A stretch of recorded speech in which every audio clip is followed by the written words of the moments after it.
والا سنتا تھا ویسی ہی آواز آخری والا بھی سنتا تھا۔ حضور غوث اعظم کی یہ کرامت، یہ کمال تھا تقریر کا۔ وہ خطبہ، وہ واعظ، وہ مقررین جن کی تقریروں میں ایک ازدحام اکٹھا ہوتا تھا، دھیرے دھیرے ان کی تقریروں میں مجمع ختم ہونے لگا۔ ان کی تقریروں میں لوگوں نے جانا بند کر دیا۔ اسی دور میں ایک بہت بڑے علامہ جو صاحب تفاسیر بھی ہیں، علامہ یحییٰ ابن جوزی، اسی زمانے کے مقررینوں میں شمار ہوتا ہے۔ بڑے نامور مقرر، بہت ہی بڑے عالم دین، اپنے وقت کے بہترین تفسیر داں۔ ان کی تقریر میں بے پناہ بھیڑ ہوتی تھی، لیکن جب حضور غوث اعظم نے خطاب شروع کیا، دھیرے دھیرے ان کی تقریروں کی بھیڑ ختم ہونے لگی۔ ایک دن ایسا آیا کہ چند معتقدین لوگ رہ گئے۔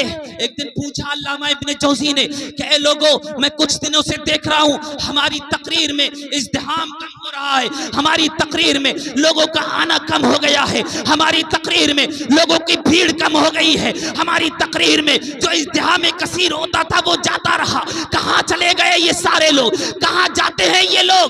کسی نے دبی زبان میں کہا، حضور چونکہ بڑے علامہ تھے، کسی کو جسارت نہیں تھی ان کے سامنے کچھ بولتا۔ علامہ ابن جوزی سے ان کے معتقدین نے کہا، حضور ابھی چند روز سے ہم نے یہ سنا ہے، یہ سننے میں آ رہا ہے کہ بغداد میں ایک عبد القادر نابی سنیں کہتے ہیں کہ بادشاہ ہر دو عالم شاہ عبد القادر است،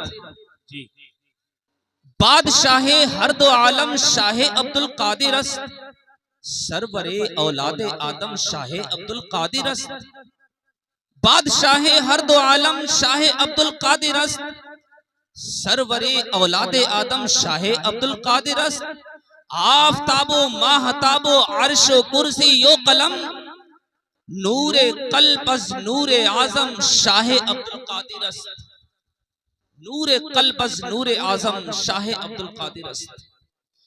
اور اعلیٰ حضرت کیا فرماتے ہیں؟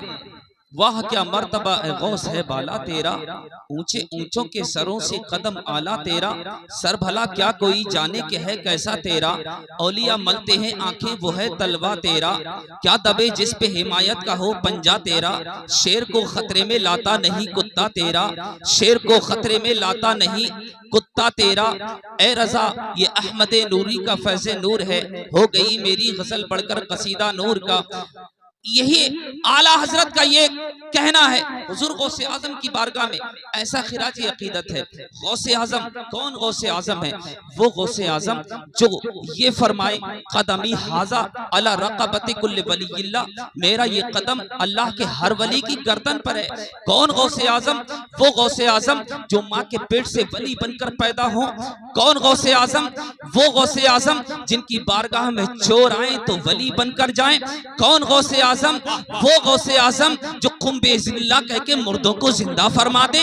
کون غوث اعظم؟ وہ غوث اعظم جن کی اجازت کے بغیر کوئی ولی نہ بنے۔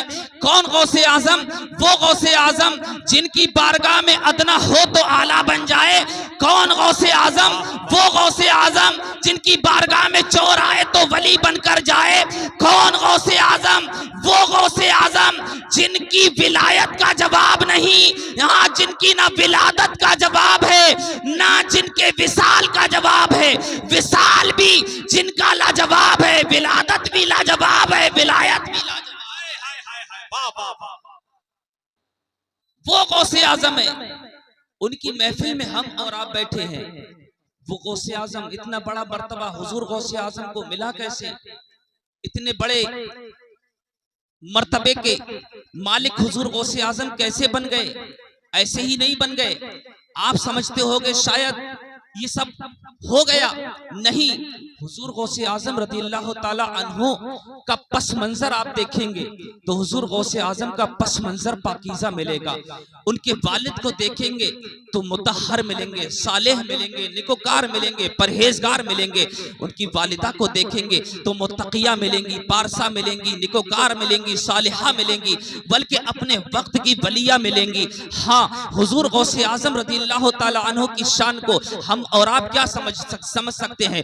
وہ حضور غوث اعظم ہے کہ بغداد شہر میں آپ نے تعلیم حاصل کر لی ہے، آپ نے تعلیم مکمل کر لی ہے، لیکن بغداد میں وہ زمانہ ایسا زمانہ تھا، بغداد میں بڑے بڑے خطبہ ہوا کرتے تھے، بڑے بڑے مقررین ہوا کرتے تھے، ہاں جو فصاحت و بلاغت سے لبریز تقریریں کیا کرتے تھے، جن کی زبان فصاحت و بلاغت سے بھری ہوئی تھی، جب وہ بولتے تھے تو ان کی زبانیں فصیح و بلیغ زبان سے لبریز تھی، اور جب وہ بولتے تھے تو سننے والے حیرت میں پڑ جاتے تھے، انگشتے بدندہ رہ جاتے تھے۔ حضور غوث اعظم چونکہ تقریر کرنا نہیں جانتے تھے، حضور غوث اعظم کو خطاب کرنا نہیں آتا تھا، حضور غوث اعظم کو واز کہنا نہیں آتا تھا، ہاں اسی بغداد میں بڑے بڑے خطبہ موجود تھے، مقررین موجود تھے، واز کرنے والے موجود تھے۔ حضور غوث اعظم چونکہ خطاب نہیں جانتے تھے، ایک دن بار گئے، ایک دن حضور غوث اعظم سو رہے ہیں، قسمت بیدار ہو جاتی ہے، خواب میں سرکار تشریف لاتے ہیں، مدینے کے تاجدار تشریف لاتے ہیں، اور ارشاد فرماتے ہیں، اے بیٹے تم تقریر کیوں نہیں کرتے، تم باز کیوں نہیں کہتے، تم خطابت کیوں نہیں کرتے؟ تو حضور غوث اعظم نے عرض کی، یا رسول اللہ، اے نانا جان، میں ان اچھے بڑے ہی فصیح و بلیغ خطیب ہیں، ان کے درمیان میں تقریر کیسے کر سکتا ہوں؟ میں تقریر کرنا نہیں جانتا، میں باز کہنا نہیں جانتا، مجھے خطابت نہیں آتی ہے، مجھے وہ الفاظ نہیں آتے جو خطابت میں کہے جاتے ہیں، مجھے وہ جملے نہیں آتے جو تقریروں میں بولے جاتے ہیں، حضور میں معذور ہوں، تقریر کرنا نہیں جانتا ہوں۔ تو آقا نے ارشاد فرمایا، تاجدار مدینہ نے ارشاد فرمایا، اے بیٹے عبد القادر اپنے منہ کو کھولو۔ حضور غوث اعظم فرماتے ہیں، میں نے اپنے منہ کو کھولا ہے اور سرکار نے میرے منہ میں اپنا تھوک مبارک، اپنا لعاب دہن 7 مرتبہ ڈالا اور ارشاد فرمایا، اے عبد القادر آج سے تقریر کیا کرنا۔ حضور غوث اعظم فرماتے ہیں کہ سرکار تشریف لے گئے، تھوڑی دیر کے بعد مولا کائنات علی مشکل کشا خواب میں تشریف لے آئے، حضرت علی نے وہی جملے دہرائے، اے عبد القادر، اے بیٹے تم تقریر کیوں نہیں کرتے، تم خطاب کیوں نہیں کرتے، تم باز کیوں نہیں کہتے؟ وہی جملے میں نے دہرا دیے، اے میں مولا کائنات، اے میرے باپ کے باپ، اے میرے باپ کے باپ، اے علی مشکل کشا، مجھے تقریر کرنا نہیں آتی، مجھے خطابت کرنا نہیں آتی، مجھے باز کہنا نہیں آتا، مجھے وہ جملے نہیں آتے، مجھے وہ الفاظ نہیں آتے، مجھے وہ تمام ترتیبیں نہیں آتی جو خطابت میں بولی جاتی ہے، مجھے وہ عبارتیں نہیں آتی جو تقریر میں بولی جاتی ہے۔ علی نے ارشاد فرمایا، اے عبد القادر اپنے منہ کو کھولو۔ میں نے اپنے منہ کھولا۔ عبد القادر فرماتے ہیں، حضرت علی نے میرے منہ میں 6 مرتبہ لعاب دہن کو ڈالا ہے، اپنا تھوک مبارک 6 مرتبہ ڈالا اور فرمایا، عبد القادر تقریر کیا کرو۔ حضور غوث اعظم فرماتے ہیں کہ میں نے سوچا کہ آقا مدینے کے تاجدار میرے نانا جان تشریف لائے تھے تو 7 مرتبہ میرے منہ میں اپنا لعاب دہن ڈالا تھا، مگر جب علی آئے تو 7 مرتبہ نہ ڈال کر 6 مرتبہ اپنا لعاب دہن ڈالا۔ بات سمجھ میں آ گئی کہ علی نے نبی کو اپنے برابر نہیں سمجھا، اس لیے 7 مرتبہ نہ ڈال کر 6 مرتبہ لعاب دہن۔ نعرہ تکبیر، نعرہ رسالت، فیضان غوث اعظم، عظمت غوث اعظم، مسلک اعلیٰ حضرت علامہ صدیق رضا قادری، نعرہ تکبیر، سبحان اللہ۔ بہت اچھا۔ تقریر کرنا نہیں آتی تھی، اب جب تقریر شروع کی ہے بغداد کی مسجد میں، چھوٹی مسجد میں شروع کی، حضور غوث اعظم نے تقریر، تو ایک دن وہ آیا کہ اس مسجد میں اتنی بھیڑ ہونے لگی کہ لوگوں کے غوث اعظم نے تقریر کی جگہ بدلی، اس سے بڑی مسجد میں پہنچ گئے۔ کچھ دنوں کے بعد اس مسجد میں بھی جگہ نہ رہی، پھر جامع مسجد کا انتخاب فرمایا، جامع مسجد میں جا کر تقریر کرنا شروع کی۔ تھوڑے دن گزرے کہ اس مسجد میں بھی بیٹھنے کو جگہ نہ رہی، حضور غوث اعظم نے پھر بغداد کے عیدگاہ کا انتخاب فرمایا۔ عیدگاہ میں تقریر شروع کر دی. کچھ دن گزرے کہ عیدگاہ میں بھی اتنا ازدحام ہوا, اتنی بھیڑ جمع ہوئی, اتنا اجتماع ہوا کہ وہاں بھی جگہ نہ رہی. پھر حضور غوث اعظم نے بڑے میدان کا انتخاب فرمایا, وسیع عریض میدان کا انتخاب فرمایا. آپ وہاں تقریر کرنے لگے.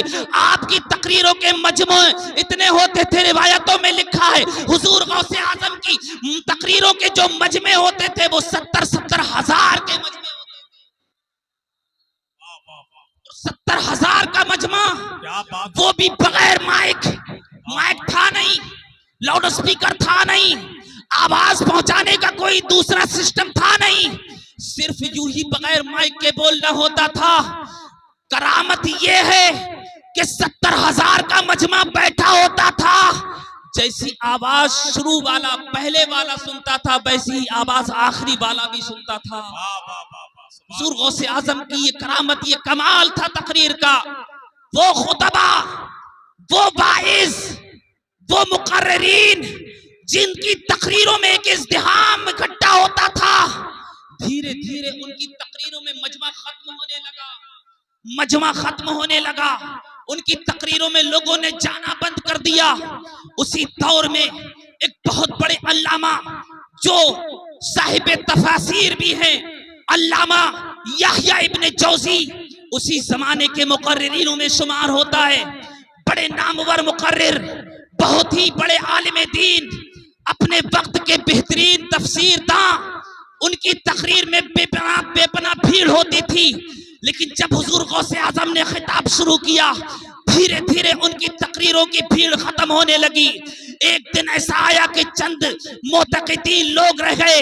ایک دن پوچھا علامہ ابن جوزی نے کہ اے لوگوں, میں کچھ دنوں سے دیکھ رہا ہوں ہماری تقریر میں ازدحام کم ہو رہا ہے, ہماری تقریر میں لوگوں کا آنا کم ہو گیا ہے, ہماری تقریر میں لوگوں کی بھیڑ کم ہو گئی ہے, ہماری تقریر میں جو ازدحام کثیر ہوتا تھا وہ جاتا رہا. کہاں چلے گئے یہ سارے لوگ, کہاں جاتے ہیں یہ لوگ؟ کسی نے دبی زبان میں کہا حضور چونکہ بڑے علامہ تھے, کسی کو جسارت نہیں تھی ان کے سامنے کوئی کچھ بولتا. علامہ ابن جوزی سے ان کے معتقدین نے کہا حضور ابھی چند روز سے ہم نے یہ سنا ہے, یہ سننے میں آ رہا ہے کہ بغداد میں ایک عبد القادر نابی مقرر پیدا ہوئے ہیں, خطیب پیدا ہوئے ہیں, باعث پیدا ہوئے ہیں. ان کی تقریر لوگوں پر اتنی اثر انداز ہو رہی ہے کہ دھیرے دھیرے سارے مقررین کی بھیڑ انہی کے پاس پہنچ گئی ہے. سارے مقررین کی بھیڑ جو لگتی تھی وہ عبد القادر جیلانی کے پاس پہنچ گئی ہے. کہا کتنی بھیڑ ہوتی ہے, ان کی تقریر میں کتنی بھیڑ ہوتی ہے؟ لوگوں نے کہا حضور ان کی تقریر میں تقریباً 70,000 کی بھیڑ لگتی ہے. اللہ اللہ اللہ اللہ اللہ, سبحان اللہ سبحان اللہ, بہت اچھا, زندہ باد. یا رسول اللہ, یا غوث, زندہ باد, بہت اچھا, زندہ باد. تاج الشریعہ, کیا بات ہے, تاج الشریعہ, تاج کون ہے؟ اللہ آپ کو سلامت رکھے, بہت اچھا بھائی, بہت اچھا. آپ کی عزت بچائیے. یہ کہیں کے مہمان آئے ہوئے ہیں, عزت بچا رہے ہیں آپ کی. یہ جو کام آپ کو کسی کو کرنا چاہیے تھا وہ مہمان کر رہے ہیں. دیکھتے ہیں انشاءاللہ کوئی نہ کوئی بولے گا. میں یہ عرض کر رہا تھا کہ 70,000 کی بھیڑ جمع ہونے لگی. حضور غوث اعظم کی تقریر میں بہت ہی اچھی, اور آپ کو آپ کا دل مچلے گا وہ بات میں بتانے جا رہا ہوں. جس بات کے لیے میں تمہید کر رہا تھا, یہ تمہیدی گفتگو میں نے آپ تک پہنچائی ہے جس بات کے لیے. اب وہ بات سننے کے لیے آپ تیار ہو جائیں انشاءاللہ. اگر اس بات پر بھی آپ نہ بولے تو میں سمجھوں گا آپ اب کبھی نہیں بولنے والے ہیں. آپ قسم کھا کر بیٹھے ہیں کہ چاہے کتنی ہی قیمتی بات کو کوئی کیوں نہ کہہ دے, ہمیں بولنا نہیں ہے تو نہیں بولنا ہے. اگر آپ بولے تو یقین جانیے آپ کی قسم ٹوٹتی ہوئی نظر آئے گی, اور یقین جانیے میں دعوے سے کہہ رہا ہوں آپ کی قسم آج ٹوٹے گی تو کفارہ کچھ نہیں ہوگا, کچھ نہیں ہوگا. بس 10 روپے آپ دے دیں گے کفارہ اگر آپ چاہیں گے. یہ سب مسکرانے کی باتیں ہیں بحمدہ تعالی, ایسا کچھ نہیں ہے. آپ بالکل بھی اس بات کو اپنے دل پر نہ لے لیں. میں یہ عرض کر رہا تھا علامہ ابن جوزی کی بارگاہ میں ان کے مریدوں نے کہا حضور عبد القادر جیلانی کی محفل میں ازدحام کثیر جمع ہوتا ہے, ایک بھیڑ جمع ہوتی ہے. کہا یہ کون ہے؟ عبد القادر جیلانی۔ کہا حضور یہ تو پتہ نہیں ہے، لیکن ان کی تقریر لوگوں پر بڑی مؤثر ہوتی ہے، بڑی اثر انداز تقریر کرتے ہیں لوگوں کے بارے میں۔ ہم نے یہاں تک سنا ہے کہ ان کی تقریر میں ان کی تقریر سن کر لوگ بے ہوش بھی ہوتے ہیں اور کئی کئی جنازے یہ بھی سنا ہے، اور وہاں چور جاتے ہیں ولی بن کر آتے ہیں۔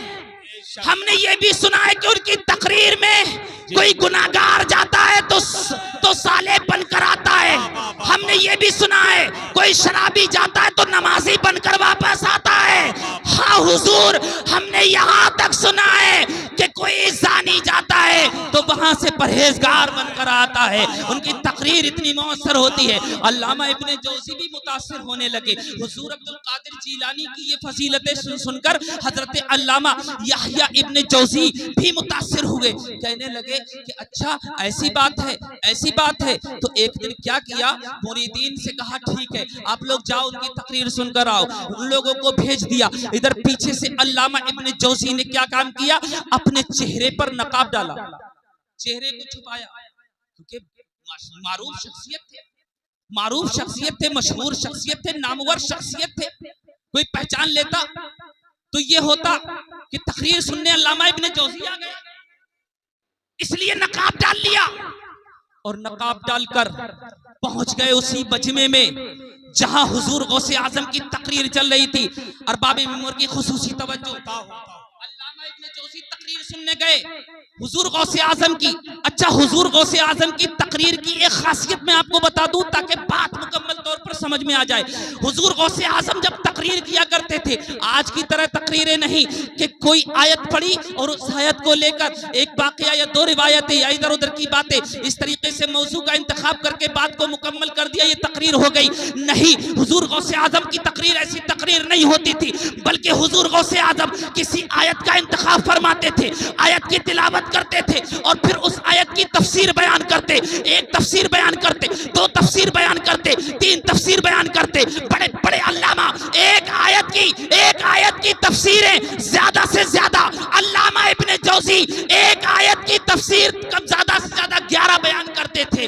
حضرت علامہ ابن جوزی اس سے زیادہ بیان نہیں کر پاتے تھے، 11 تفاسیر بیان کر کے حضرت علامہ ابن جوزی اپنی تقریر کو ختم کر دیا کرتے تھے۔ حضور غوث اعظم کی تقریر کا معیار دیکھیے، حضور غوث اعظم تقریر فرما رہے ہیں، علامہ ابن جوزی پیچھے بیٹھ گئے ہیں، مجمع کے پیچھے بیٹھے ہیں، اپنے چہرے پر نقاب ڈالے ہوئے ہیں۔ حضرت علامہ ابن جوزی سن رہے ہیں، حضور غوث اعظم نے آیت کا انتخاب فرمایا، آیت کی تلاوت کی، پھر اس آیت کی تفاسیر بیان کرنا شروع کی، ایک تفسیر شروع کی پوری کر دی، پھر دوسری تفسیر اسی آیت کی بیان کرنا شروع کر دی، وہ بھی پوری کر دی، تیسری تفسیر بیان کرنا شروع کی، وہ بھی پوری ہو گئی، چوتھی تفسیر بیان کرنا شروع کی، وہ بھی پوری ہو گئی، پانچویں شروع کی وہ بھی پوری، چھٹی شروع کی وہ بھی پوری، ساتویں، آٹھویں، نویں، 10ویں، 11ویں۔ اب علامہ ابن جوزی سوچ رہے ہیں کہ اب بیٹھ جائیں گے، اب اپنی تقریر کو ختم کر دیں گے، اس لیے کہ 11 تفسیریں زیادہ سے زیادہ بیان ہو سکتی ہے۔